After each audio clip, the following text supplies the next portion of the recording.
Olá! O canal Mil Luzes tem o prazer de narrar o terceiro livro da trilogia de André Luiz Ruiz pelo Espírito Lúcius.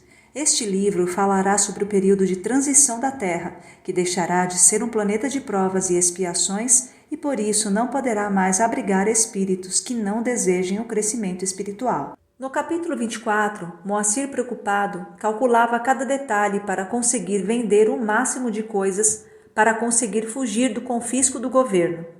Ele não estava preocupado com Valda e os filhos. Estes ficaram chocados quando descobriram a falência, mas Moacir logo colocou a culpa em Alberto, se livrando temporariamente da responsabilidade de ter levado a família à falência. Lembre-se de deixar o seu like e se inscreva no canal. Passando pelo mesmo drama financeiro que o sócio, Rafael necessitava adotar certas estratégias para revelar aos próprios familiares a brusca modificação da vida de todos. Dominado pela esposa, mulher impetuosa e cheia de ambições, sabia que precisaria de um cenário para explicar tão grande e repentino insucesso financeiro, a fim de que tal situação não fosse atribuída à sua própria incompetência. Na verdade, a derrocada financeira era de responsabilidade de todos eles. Criaturas indisciplinadas, gastadeiras, arrogantes, vaidosas e orgulhosas, indiferentes para com o futuro. No entanto, ninguém estava preparado para assumir a sua parcela de responsabilidade na tragédia coletiva. Todos achavam que as obrigações dos administradores da empresa eram as de abastecê-los de facilidades e recursos, nada mais. Na desgraça que se abateu sobre o núcleo produtivo representado pelo negócio, a maior cota de culpa recaía certamente sobre as esposas de ambos os sócios e sobre Leda, esposa do gerente Alberto. Mulheres caprichosas, astutas e sonhadoras, ambicionando sempre facilidades e demonstrações de poder financeiro pela exorbitância de gastos e confortos inesgotáveis que exigiam, ensinando os filhos a serem tão ou mais irresponsáveis do que elas próprias, cultivando neles a falsa ideia de que a vida era essa sucessão de emoções num carrossel de aventuras e luxos inúteis.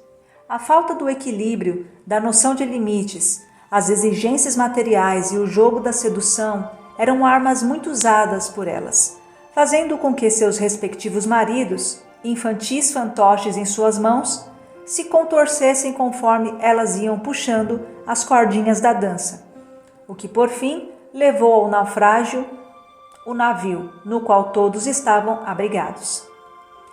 Moacir e Rafael, escudados na competência e seriedade de Alberto, acostumaram-se a receber dividendos sem se preocupar com o futuro do negócio ou com a manutenção do equilíbrio financeiro. Acomodados sob os cuidados diligentes do gerente, imaginavam que sempre nadariam no oceano das facilidades, conduzindo-se como os piores inimigos da empresa, sempre afrouxando os controles e disciplinas para garantirem retiradas e mais retiradas para os seus gastos. Fracos de caráter, também não se permitiam afundar nos já mencionados excessos, ao lado de moças de conduta inadequada, além dos gastos desmedidos com bens ou objetos para a exibição social. Rafael, conhecendo o caráter firme da mulher, engendrou para a esposa uma explicação aparente. Em sua versão, a culpa de Alberto e de Moacir era ainda maior, isentando-se com o fato de estar atrelado à produção, afastando-se do controle financeiro e administrativo. Isso seria suficiente para que, no computo da desgraça, a sua participação ficasse reduzida. Alice, nem de longe, desconfiava que Rafael possuía uma outra família em cidade distante, na qual mantinha um filho ilegítimo nascido do relacionamento com a funcionária Lia. Ao ser informada sobre a perda das condições estáveis em decorrência de toda esta situação, na versão que lhe foi exposta pelo marido, Alice, que se demonstrava muito mais perigosa na construção de estratégias e arrojada no jogo da vida, imediatamente quis saber da situação da irmã e do cunhado no cenário apresentado, sendo informada de que também estavam em dificuldades muito sérias. Muito bem, Se a desgraça é de todos nós, vamos mostrar para eles que estamos por cima.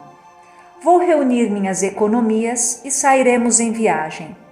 Nada melhor do que uma viagem internacional para apagar a ideia de desgraça, falência ou de miséria rondando a nossa porta, disse a pobre Alice, ainda tão refém das aparências. Mas balbuciava o esposo, acostumado a obedecer às vontades de Alice. Você não acha que seria mais adequado que a gente guardasse esse dinheiro com cuidado ou que comprássemos alguma coisa no nome de terceiros, uma casinha para a gente se abrigar nas horas mais complicadas, que certamente mais cedo ou mais tarde haverão de chegar? O quê? Morar no subúrbio? Apertar-me entre móveis e caixas de papelão que não caberiam em qualquer casinha de 15 cômodos? E as minhas roupas? Vocês, homens, não têm o problema que nós, as mulheres, possuímos. Como posso transferir o meu quarto de roupas para caixas de papelão e deixar amontoadas por aí? Quanto à Valda, daria risadas de minhas caixas. Não, nada disso. A viagem é a melhor saída. Além do mais, se as coisas estão tão pretas assim, melhor a gente vender tudo mesmo e se mandar daqui. Lembrando-se de tantos golpistas que se saíam bem nas disputas humanas, ao fraudarem leis e autoridades, fugindo para longe para que não perdessem o fruto de seus crimes e de suas apropriações inadequadas, a mulher estabeleceu o rumo decidindo pelo próprio esposo. Bem, Rafael, se tudo vai acontecer como você nos diz, tratemos de vender nossos bens o mais discretamente possível. E assim, com o dinheiro vivo, a gente vai embora e vive lá fora com conforto e sem os riscos de nos transformarmos em mendigos por aqui. Se lá tivermos que comer pão com mortadela, pelo menos estamos em Paris, em Roma ou em algum país distante. Ninguém nos está vendo.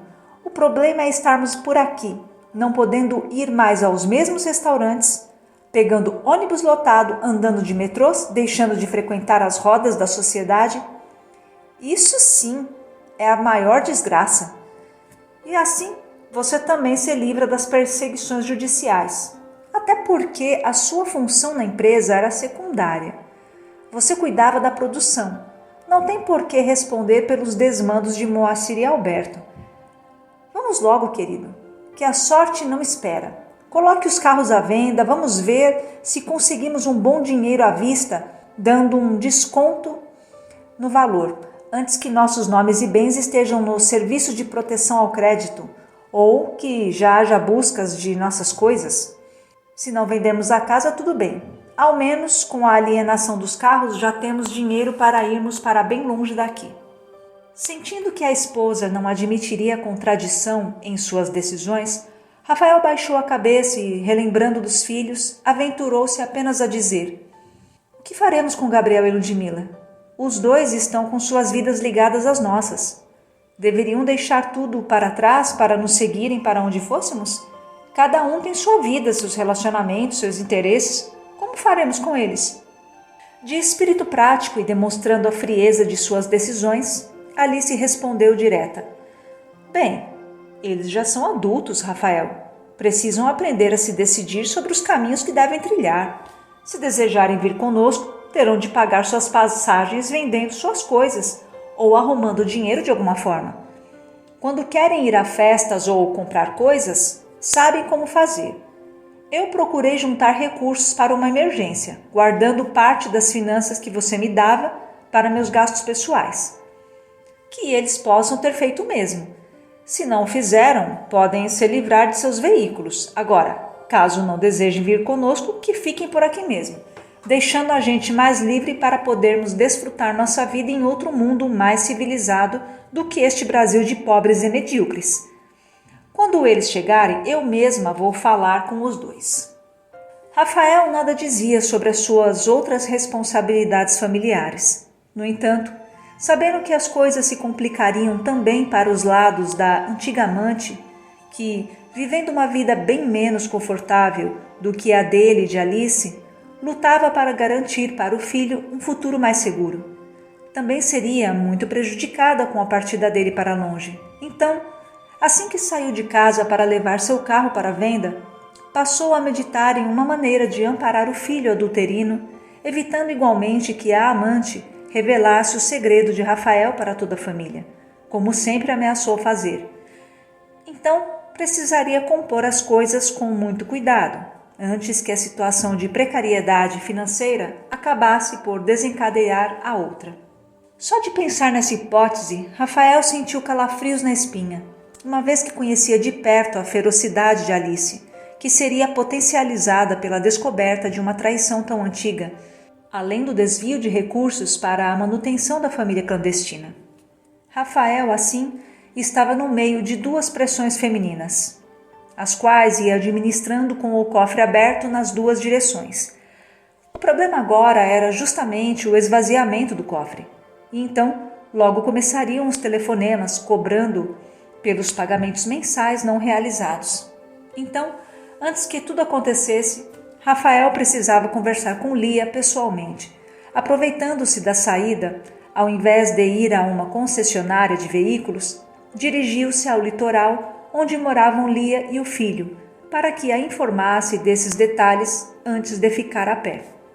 Diferentemente de Moacir, Rafael mantinha algumas economias bem escondidas da própria família e, com isso, pretendia acalmar as violentas reações de Lia diante de uma situação tão calamitosa como a que eles passariam a viver dali por diante.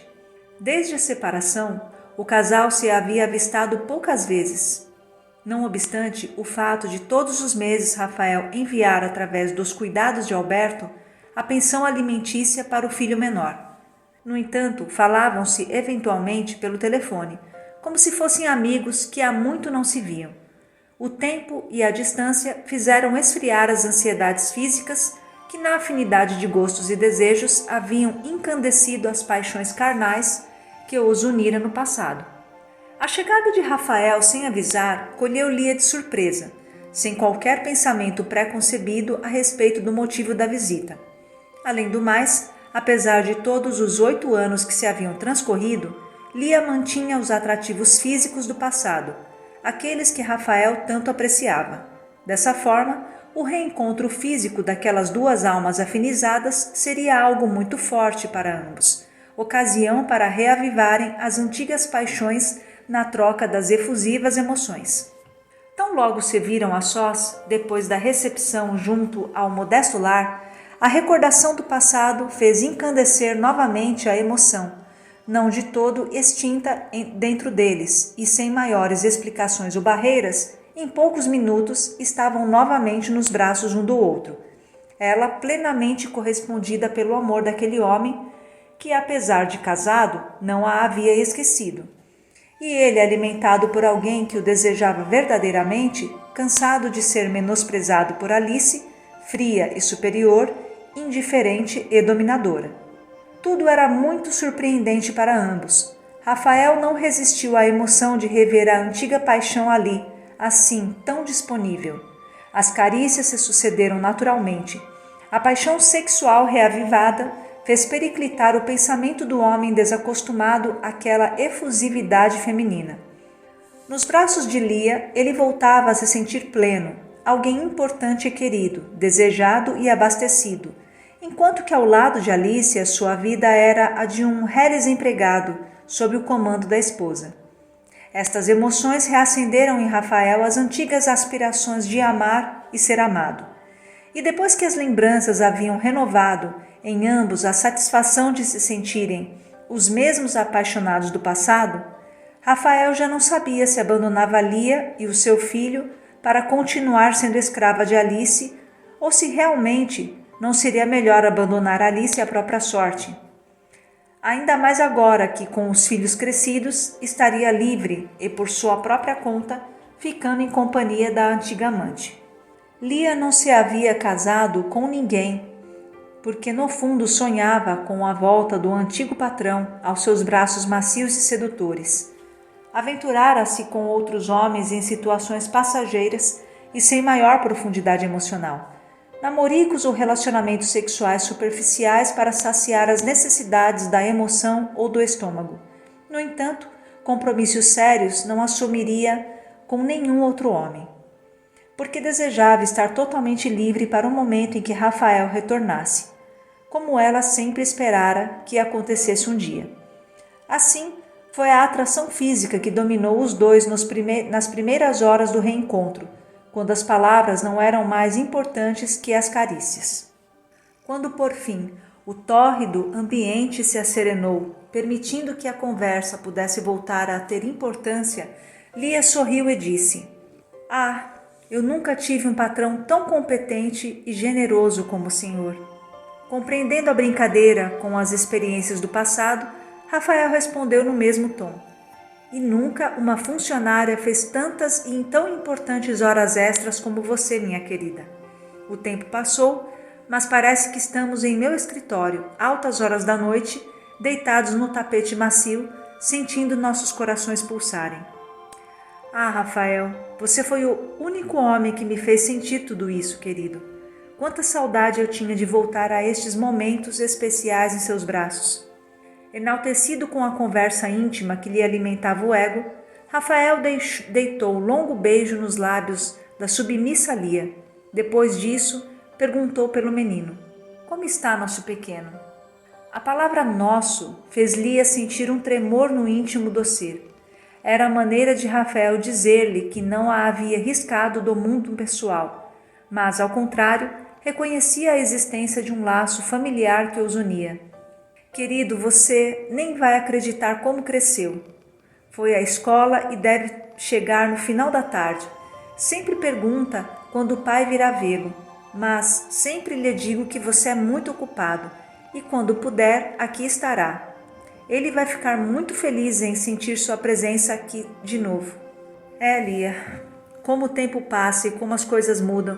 Parece que só sua graça e o seu calor não desaparecem, falou ele malicioso.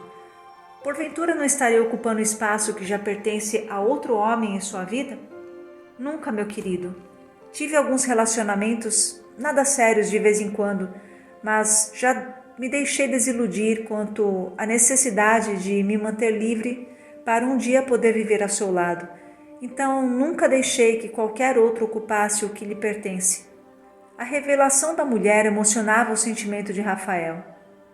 Em sua mente, o turbilhão da dúvida o levava de roldão, passando da ideia de abandonar a antiga amante, afastando-se para sempre, à ideia de abandonar a mulher, entregando-a à própria sorte e refazendo a vida afetiva ao lado daquela esfuziante companheira.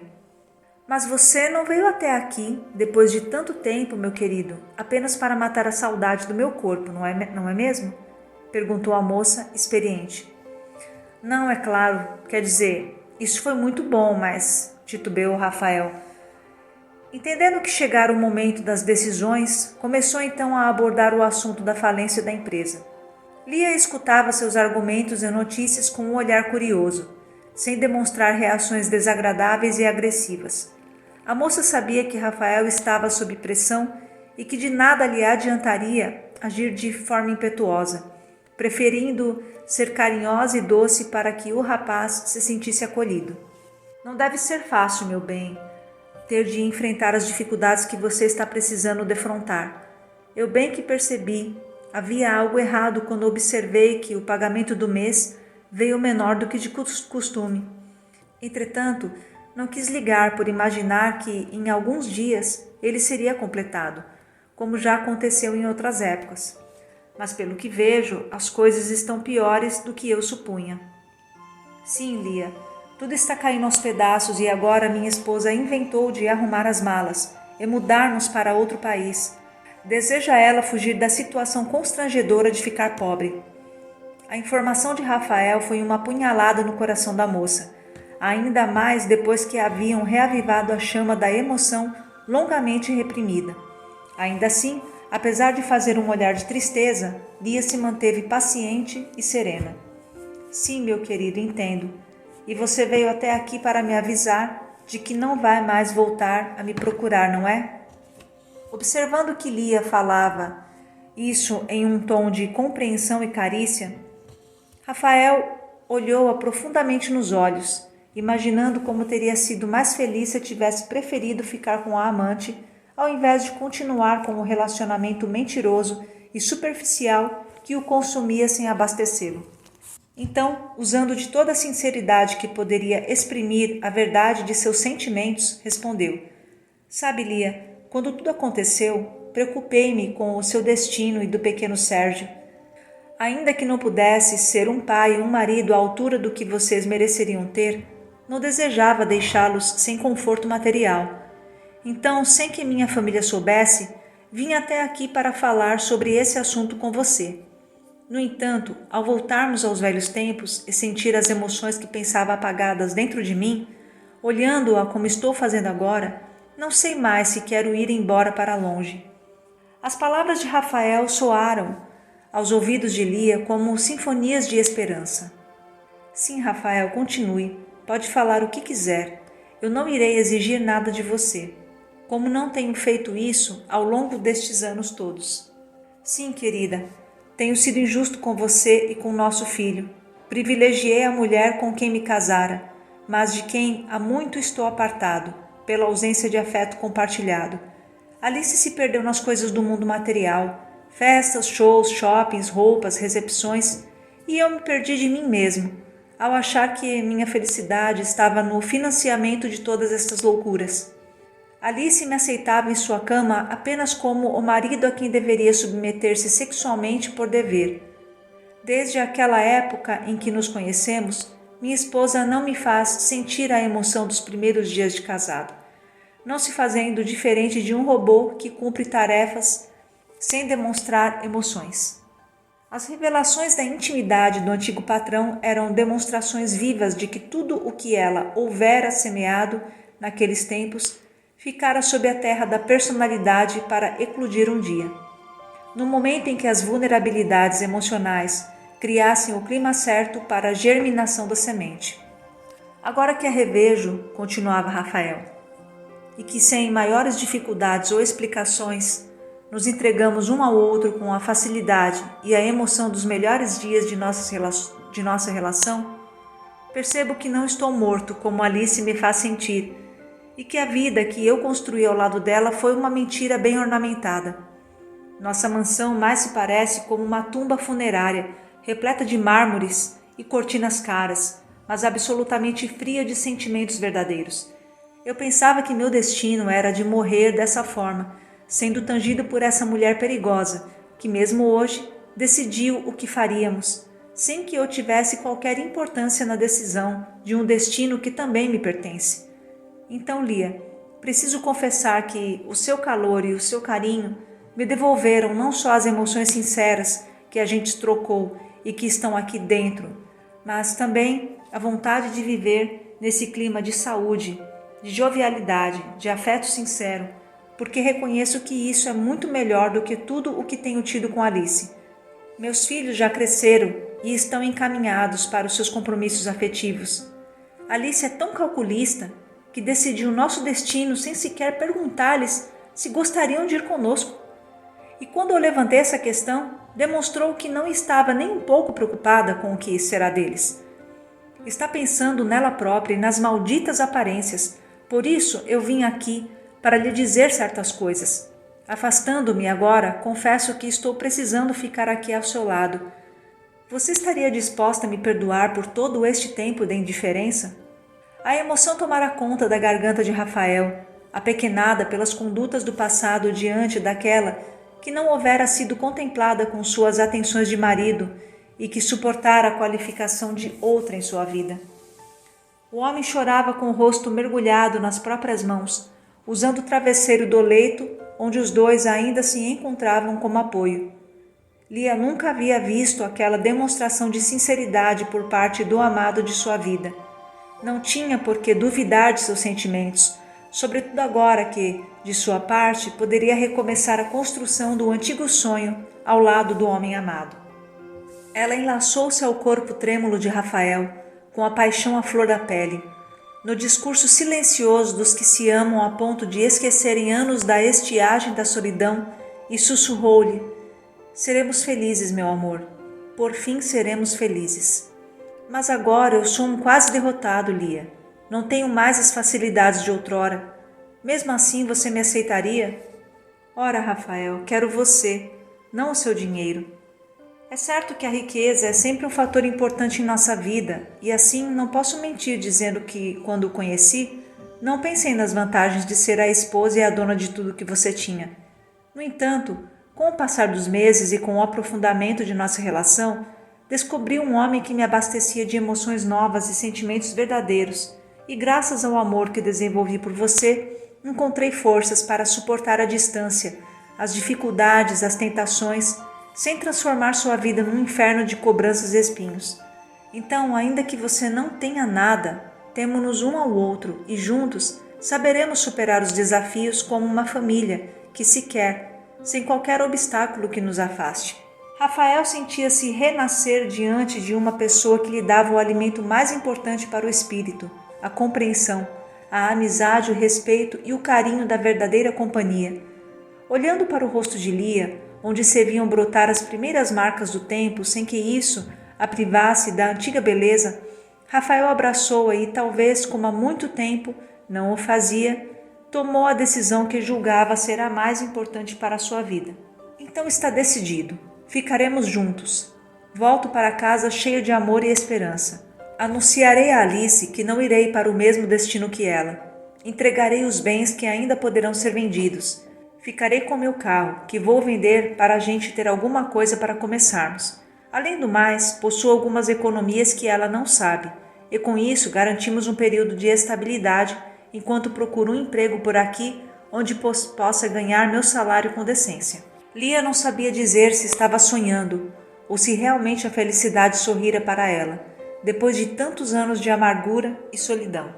Acertados os planos, voltaram à troca de carícias que haviam interrompido nos longos anos de separação, saciando a fome de alegrias. Ao final da tarde, foram à escola esperar a saída de Sérgio, que por fim estaria na companhia do pai para ser informado sobre a grande notícia, a de que ele viria residir em sua companhia. A alegria do menino foi intensa e emocionante, porque ao longo de sua vida infantil sempre se sentira lesado emocionalmente, diante de colegas que falavam de seus pais, que eram levados e buscados por eles, enquanto ele próprio não tinha o que dizer quando lhe perguntavam onde estava o seu. Era sempre a mesma desculpa. Minha mãe me falou que ele está viajando, mas que vai voltar logo. Agora, finalmente, o pai havia voltado ao mundo de Sérgio, mas, além disso, havia voltado ao mundo real. Pelo menos era esta a ideia de todos naquele momento de sonhos que se construíram sobre a esteira da desgraça financeira da empresa de Rafael. É assim que as criaturas começam a entender como uma tragédia pode ser vista como um conjunto de novas oportunidades, quando sabemos entender as coisas boas que podem surgir de dores ou desafios que nos fustiguem a carne ou as emoções. Enquanto Rafael acertava os detalhes com Lia e Sérgio, lá em sua casa, Alice conversava com os dois filhos. Gabriel, jovem com seus 22 anos, era fruto de seu meio, vivendo das facilidades e luxos que lhe eram propiciados pelos pais. Enquanto Ludmila, com 21, estava muito apaixonada por seu namorado Fernando, circunstância esta que a impedia de se afastar do Brasil, apesar de não entender como é que uma desgraça financeira daquela magnitude houvesse recaído sobre suas cabeças. No entanto, como se sentia amada pelo rapaz, que tinha excelente condição material, certamente não teria por que abandonar o relacionamento só para seguir a mãe em uma empreitada tão maluca. Gabriel também tinha namorada, mas em verdade o relacionamento era regado pelo dinheiro do pai, que agora não mais existindo, não mais possibilitaria a bonequinha que se nutria com mimos e caprichosos presentes o mesmo estilo de namoro de antes. Então a sugestão materna lhe caiu como uma solução excelente, até porque, como ele mesmo gostava de repetir, mulher a gente arruma em qualquer lugar, não é? E sem pretender afastar-se da fonte de suas rendas, Gabriel concordara totalmente com a mãe, aceitando suas sugestões e saindo para vender tudo que possuía, inclusive seu carro.